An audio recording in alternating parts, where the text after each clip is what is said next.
Bismillahirrahmanirrahim. Assalamualaikum warahmatullahi wabarakatuh. Waalaikumsalam warahmatullahi wabarakatuh. Salam sejahtera untuk kita, Pak Wahid. Bagaimana keadaan Bapak dan keluarga hari ini? Alhamdulillah dalam keadaan sehat, Bapak. Alhamdulillah. Ikut senang dan bersyukur, Pak Wahid. Amin, amin. Terima kasih telah meluangkan waktu untuk berdiskusi dengan kami pada kesempatan kali ini melalui kegiatan pra-observasi dan kunjungan kelas. Melalui kesempatan yang sangat baik ini, kami ingin menggali lebih jauh tentang persiapan Bapak sebelum melaksanakan kegiatan action atau pembelajaran mendalam bersama anak-anak. Untuk itu, izinkan kami mengajukan beberapa pertanyaan terkait dengan persiapan kita untuk supervisi atau kunjungan kelas. Mohon Bapak mungkin bisa memperkenalkan diri secara singkat sekaligus menyampaikan topik atau tema apa yang akan disajikan pada pertemuan yang akan dilaksanakan besok, Pak. Terima kasih, Bapak. Saya Wahid Iskandar, SPD MPD, guru mata pelajaran fisika di kelas 11. Sebagai bahan observasi kunjungan kelas nanti, kami mengambil tema kinematika gerak. Yang mana pada kinematika gerak ini, saya akan mengambil subtopik yang keempat, yaitu tentang gerak parabola. Ya. Terima kasih Pak Wahid sudah memperkenalkan diri sekaligus menyampaikan topik atau struktur materi yang akan disajikan besok. Dengan struktur materinya tentang kinematika gerak, yaitu tentang gerak parabola. Dari struktur materi ini kira-kira tujuan apa yang ingin Bapak sajikan terkait dengan materi tersebut? Terima kasih Bapak. Mohon izin untuk menjawab. Ada 3 tujuan di dalam pembelajaran ini Bapak.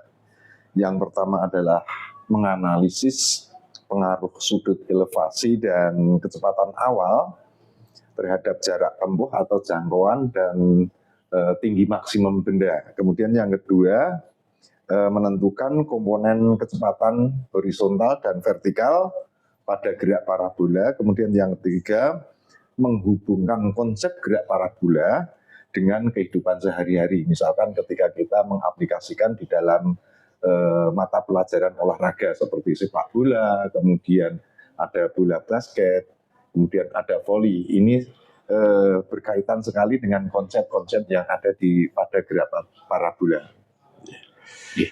Terima kasih banyak Bapak Wahid. Wah, tujuannya sangat bagus, berarti tujuannya konkret. Jadi sesuai dengan apa yang dialami di dalam kehidupan nyata murid-murid kita. Betul, Pak. Nah, untuk mencapai tujuan tersebut, mestinya ada metode yang akan kita gunakan sehingga kegiatan pembelajaran itu bisa lancar, mudah dimengerti dan dipahami oleh murid-murid kita. Kira-kira metode apa yang akan Bapak gunakan dalam pembelajaran mendalam terkait dengan struktur materi yang Bapak sampaikan tadi tentang gerakan parabola. Mohon mungkin bisa Bapak jelaskan. Terkait dengan strategi yang saya siapkan, kami akan memakai model pembelajaran inquiry based learning, yang mana model pembelajaran ini berfokus pada proses penelitian dan penyelidikan yang mendalam, di mana siswa secara mandiri mencari informasi dan jawaban atas pertanyaan mereka sendiri. Dengan metode yang digunakan adalah diskusi kelompok, kemudian ada demonstrasi, ada juga praktikum sederhana. Kenapa metode dan strategi ini saya pakai, Bapak? Alasan saya adalah metode ini mendorong murid untuk aktif bertanya, kemudian mencari jawaban, dan menemukan konsepnya sendiri sehingga pemahaman mereka itu lebih mendalam. Demikian Bapak strategi yang saya siapkan ketika nanti observasi pembelajaran di kelas. Wah, metode yang Bapak Wahid implementasikan atau yang diterapkan ini sangat bagus, karena metode inquiry based learning ini setidaknya anak kita ajak untuk menerapkan apa yang kita kenal dengan istilah keadaan atau kondisi real yang dialami oleh anak-anak kita. Nah, untuk mendukung implementasi atau penerapan metode inquiry based learning ini, mestinya ada alat atau bahan atau mungkin sumber belajar yang perlu kita siapkan. Mungkin ada yang bisa kita siapkan untuk mendukung kegiatan tersebut, Bapak Wahid. Terima kasih Bapak. Mengingat bahwa sekarang ini di era digitalisasi Bapak, kami berusaha mencoba mendesain pembelajaran ini dengan alat-alat digital, seperti halnya perangkat komputer, tablet, atau kalau di dalam kelas mungkin kita memakai Android. Ya. Ini diperlukan, alat-alat ini diperlukan untuk mengakses simulasi. Kemudian yang kedua itu tentunya adalah akses internet, karena alat ini bekerja secara online. Kemudian ada lagi namanya simulasi PET Colorado, yang mana kita nanti terkait dengan gerak parabola, kita akan menggunakan projectile motion. Ini adalah merupakan sumber belajar utama anak-anak.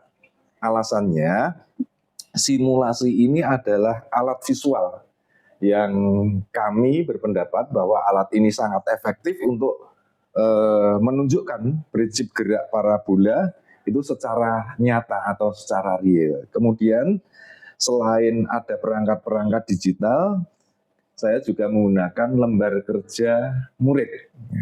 Ini berfungsi sebagai panduan yang terstruktur bagi siswa untuk melakukan eksperimen dan juga mencatat data-data yang ada. Demikian Bapak alat-alat yang akan kami gunakan di dalam pembelajaran nantinya. Wah, dari alat dan bahan atau sumber bahan digunakan ini sangat mendukung untuk pencapaian tujuan pembelajaran yang akan Bapak sajikan. Nah, ini sangat menarik Bapak Wahid. Dari tujuan, kemudian strategi atau metode yang digunakan, kemudian alat, bahan atau sumber belajar yang akan mendukung pelaksanaan pembelajaran, ini sangat bagus. Untuk itu mungkin Bapak bisa menceritakan alurnya secara garis besarnya saja terkait dengan langkah-langkah atau tahapan pembelajaran mendalam yang akan Bapak sajikan besok. Terima kasih Bapak. Terkait dengan tahapan pembelajaran, alhamdulillah ini di dalam RPP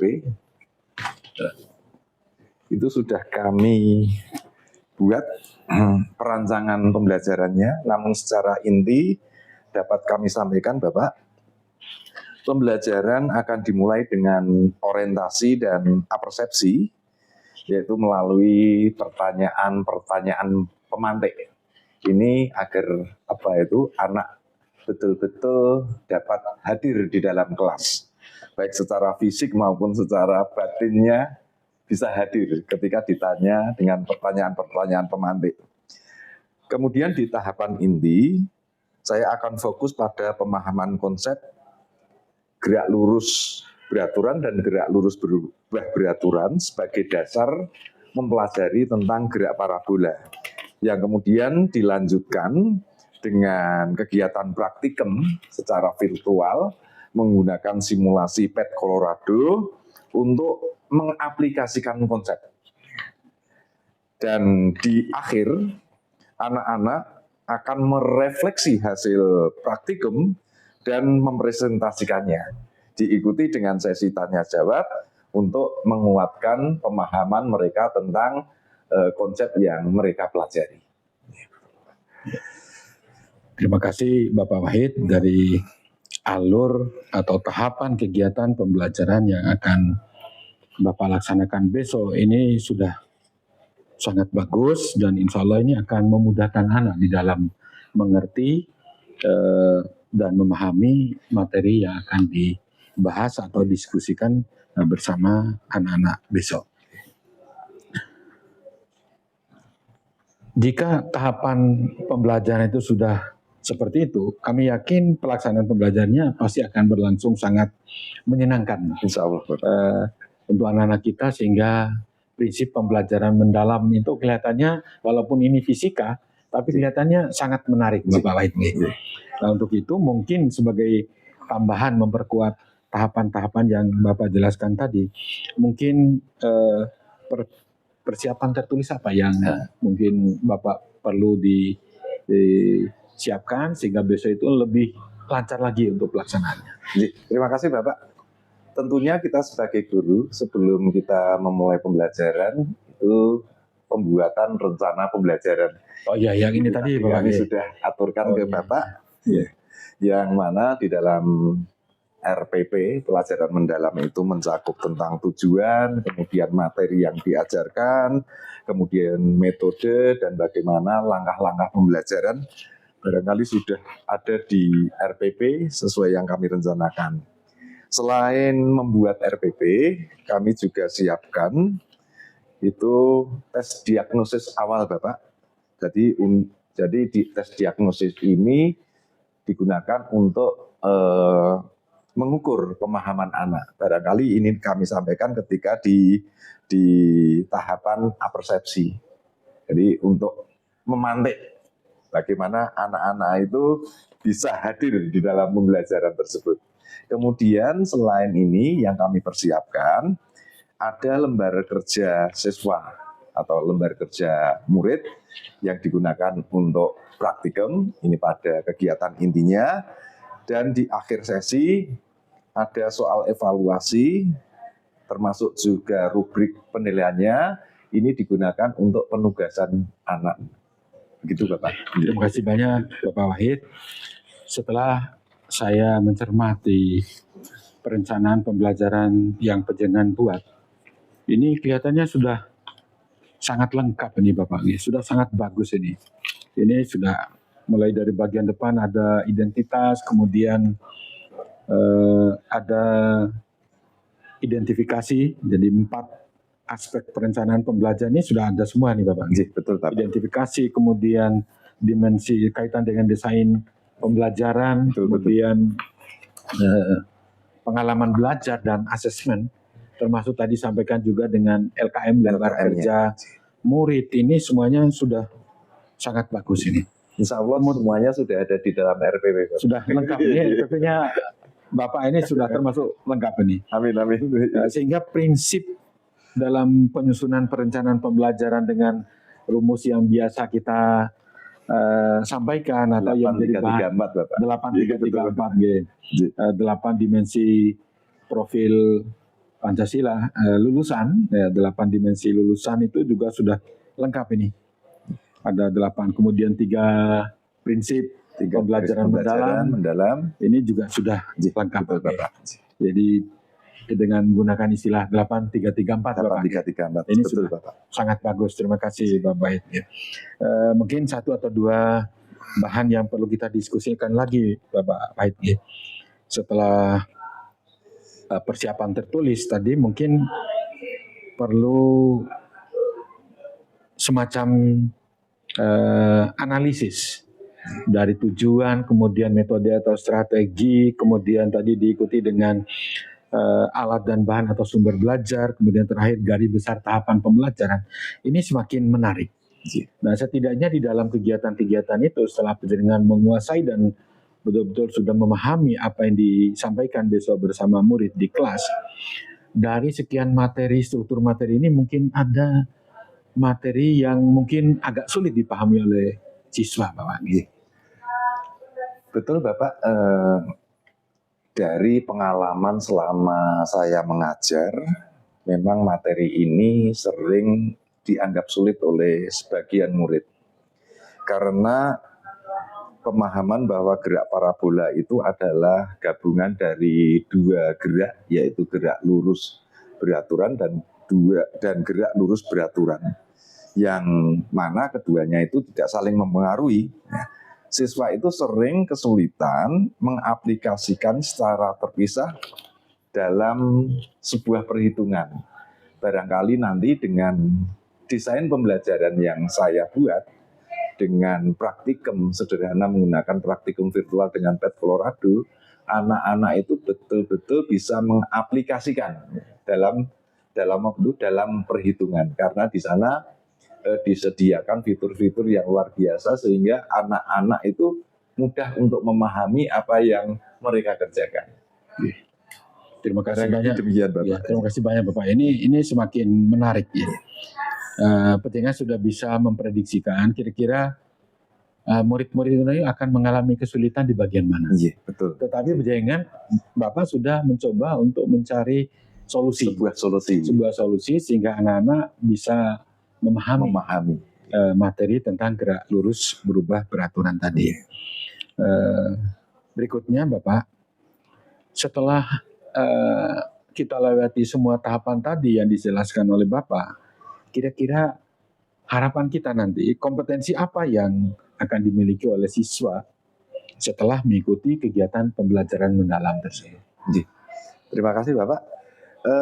Ada 3 kompetensi yang saya harapkan dari kegiatan pembelajaran ini. Yang pertama adalah kompetensi kognitif, kemudian yang kedua itu adalah keterampilan, yang ketiga sikap. Nah, di dalam keterampilan kognitif, ini anak-anak itu diharapkan bisa mengidentifikasi faktor yang mempengaruhi gerak parabola dan menjelaskan konsep di baliknya. Kemudian keterampilan, kaitannya dengan kompetensi keterampilan, anak-anak itu terbiasa menggunakan simulasi digital atau alat-alat digital, yang mana ini bisa digunakan untuk mengumpulkan data, kemudian juga bisa menganalisis data, serta meneruskan konsep rumus fisika untuk memecahkan masalah yang mereka hadapi.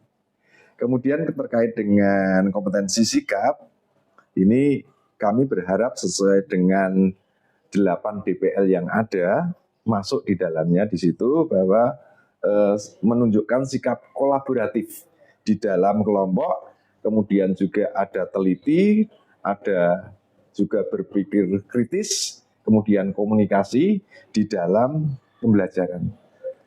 Itu Bapak, ada 3 kompetensi yang kami harapkan dari pembelajaran ini. Terima kasih banyak Bapak. Dengan demikian Bapak sudah bisa menyimpulkan bahwa dari pembelajaran ini ada 3 kesimpulan atau tujuan akhir yang harus dicapai oleh anak-anak kita. Terakhir Bapak, dari seluruh rangkaian persiapan pembelajaran yang ada di dalam rencana pelaksanaan pembelajaran mendalam maupun actionnya nanti di dalam kegiatan pembelajaran yang akan dilaksanakan besok di kelas, mungkin dari perencanaan pembelajaran maupun actionnya atau pelaksanaan besok, kira-kira mungkin ada hal yang perlu mendapatkan perhatian khusus, sehingga dari sisi manapun besok itu kegiatan pembelajaran diharapkan itu bisa berlangsung dengan sangat lancar dan sukses Bapak. Terima kasih Bapak. Hal-hal yang perlu mendapatkan perhatian di dalam pembelajaran itu pertama adalah tentang pemahaman konsep, bahwa kami harus memastikan bahwa siswa benar-benar memahami bahwa gerakan horizontal dan vertikal itu bersifat independen. Ini terkait dengan pemahaman konsep. Kemudian yang kedua Bapak, yang adalah pemanfaatan simulasi. Ini digunakan untuk membimbing siswa agar tidak hanya main-main dengan HP dan gadget mereka, tapi dengan simulasi ini benar-benar mereka bisa menggunakan fitur ini untuk mendapatkan data yang akurat. Kemudian kaitannya dengan keterikatan antara rumus yang ada dan fakta ketika mereka bereksperimen, ya, ini membantu siswa melihat bagaimana rumus yang ada itu mencerminkan dari hasil yang mereka amati dari simulasi atau demonstrasi tadi. Barangkali demikian Bapak, ada 3 hal, pemahaman konsep, kemudian pemanfaatan simulasi, dan koneksi antara rumus dan fakta. Terima kasih Bapak. Terima kasih banyak Bapak. Dari persiapan yang Bapak sampaikan, jelaskan ini, bisa kita simpulkan, alhamdulillah untuk persiapan pembelajaran mendalam dengan mengimplementasikan 8334 ini sudah sangat baik dan sangat bagus, sudah sangat lengkap. Terima kasih banyak Bapak, sehat dan sukses selalu, dan insya Allah besok kita akan bertemu lagi di ruang kelas dalam rangka actionnya untuk pelaksanaan supervisi yang akan kita laksanakan. Terima kasih banyak sekali lagi. Mohon maaf. Wassalamualaikum warahmatullahi wabarakatuh. Waalaikumsalam. Terima kasih Pak. Terima kasih banyak.